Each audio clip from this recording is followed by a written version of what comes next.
கர்த்தராகிய இயேசு கிறிஸ்துவின் நாமத்தினாலே நான் உங்களை வாழ்த்துகிறேன். இந்த ஆசீர்வாதத்தின் விடியல் என்று சொல்லக்கூடிய இந்த நிகழ்ச்சியிலே இந்த காலை வேளையில் உங்களை சந்திப்பதிலே மிகுந்த மகிழ்ச்சி அடைகிறேன்.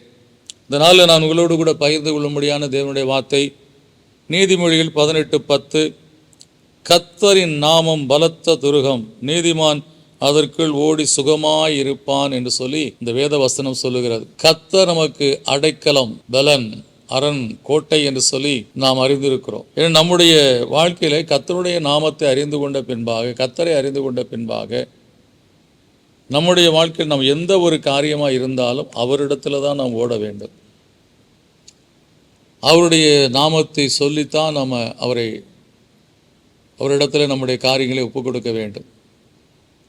நான் கர்த்தரை தேடினேன், அவர் எனக்கு செவி கொடுத்து என்னுடைய எல்லா பயத்துக்கு நீங்களாக்கி விட்டார் என்று சொல்லி சங்கீதக்காரனாய் தாவீது சொல்கிறதை பார்க்கிறோம்.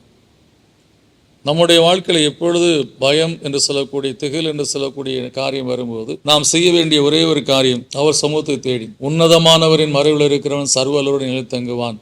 நான் கர்த்தரை நோக்கி, நீர் என் அடைக்கலம், என் கோட்டை, என் தேவன், நான் நம்பி இருக்கிறவர் என்று சொல்லி அவருடைய சமூகத்தில் நாம் தஞ்சம் புகும்போது நிச்சயமாய் கர்த்தர் நமக்கு செய்யக்கூடிய காரியம், அவர் நமக்கு பலத்த துருகமாக இருந்து நம்முடைய வாழ்க்கையில் நாம் சுகமாய் வாழும்படியாக நமக்கு கிருபை செய்கிற தேவனாய் இருக்கிறார். என்று சொன்னால் ஒரு நீதிமானுக்கு அடைக்கலம் தேவன் ஒருவரே. அந்த நீதிமானுக்கு இக்கட்டு வரும்போது, துன்பம் வரும்போது அவன் வேறு எங்கும் போக முடியாது. ஏன்னா எல்லாரும் சொல்லுவாங்க, ஏசு ஏசுன்னு சொல்லிக்கிட்டே இருந்தே அவர்கிட்டே போக வேண்டியதானே, இப்போ மட்டும் ஏன் எங்களை கேட்டு வர? இந்த ஒரு வார்த்தைக்காகவே நீதிமானாக இருக்கிற பிள்ளைகள் நாம் யார்ட்டையும் போய் ஒரு உதவி கேட்கறதுக்கு மனசு வராது. என்னுடைய தேவனுடைய நாமத்தை வீட்டில் வழங்கக்கூடாது என்று சொல்லி வைராக்கியமாய் வாழக்கூடிய, நீதியுள்ள வாழ்க்கை வாழக்கூடிய பிள்ளைகளை ஒரு நாளும் கர்த்தர் கைவிட மாட்டார். எனவே தான் இங்கே சொல்லப்பட்டிருக்கிறது, கர்த்தரின் நாமம் பலத்த துருகம், நீதிமான் அதற்குள் ஓடி சுகமாக இருப்பான். எப்பொழுதெல்லாம் நெருக்கம் வருகிறதோ, யார்ட்டையும் போய் எனக்கு உதவி செய்யுங்க, எனக்கு ஒத்தாசை செய்யுங்க, எனக்கு ஏதாவது ஒரு இடத்துல ஹெல்ப் பண்ணுங்க சொல்லி கேட்கறதுக்கு வாய் வராது, நாக்கு வராது, நாவு யோசிக்கும். என் தேவனுடைய நாமத்தை நான் வீட்டில் வழங்காதபடி இருக்க வேண்டும். தேவனை அறியாத இவன் என்னை பார்த்து, ஏன் உங்கள் இயேசு உனக்கு செய்யலையான்னு கேட்டால் என்ன பண்ணுறது என்று சொல்லி அந்த நெருக்கத்தின் மத்தியில் கர்த்தரிடத்துல தான் ஓடுவான், கண்ணீர் வடிப்பான், கர்த்தரிடத்துலாம் உபவாசித்து ஜெபிப்பான், கர்த்தரே தஞ்சம் என்று சொல்லி வாழான். அப்படிப்பட்ட நிலையில் நாம் ஓடி அவருடைய சமூகத்தில் தத்தளிப்போடு போய் சொல்லும்போது சொல்லப்பட்டு சுகமாய் இருப்பான்னு சொல்லப்பட்டிருக்கிறது. கர்த்தர் நம்முடைய சஞ்சலத்தை, தவிப்பை எல்லாவற்றையும் நீக்கி ஒரு இளைப்பாறுதலை கொடுத்து சுகமாய் வாழும்படியாய், நீ என்னை தஞ்சம் என்று சொல்லி ஏற்றுக்கொண்டு வாழுகிற வாழ்க்கையினாலே உன் தத்தளிப்பை எல்லாம் நான் ஏற்றுக்கொண்டு வருத்தப்பட்டு பாரசம் வந்து என்னிடத்துல வந்ததுனாலே உனக்கு ஒரு இளைப்பாறுதலை கொடுப்பேன்னு சொல்லி கர்த்தர் இளைப்பாறுதலை கொடுக்கிற தேவனாக இருக்கிறார். எனவே ஒருவேளை இந்த கால வேளையில் உங்களை ஏதோ ஒரு காரியம் துரத்தி கொண்டு இருக்கிறது,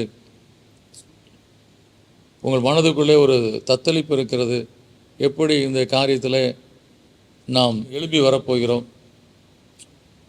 இந்த காரியத்தில் எப்படி நமக்கு இதை சமாளிக்க போகிறோம் நினைத்து கொண்டு இருக்கலாம். ஒருவேளை மனித ஒத்தாசை என்ன கேட்கலாமா அப்படி சொல்லக்கூடிய எண்ணம் இருக்கலாம்.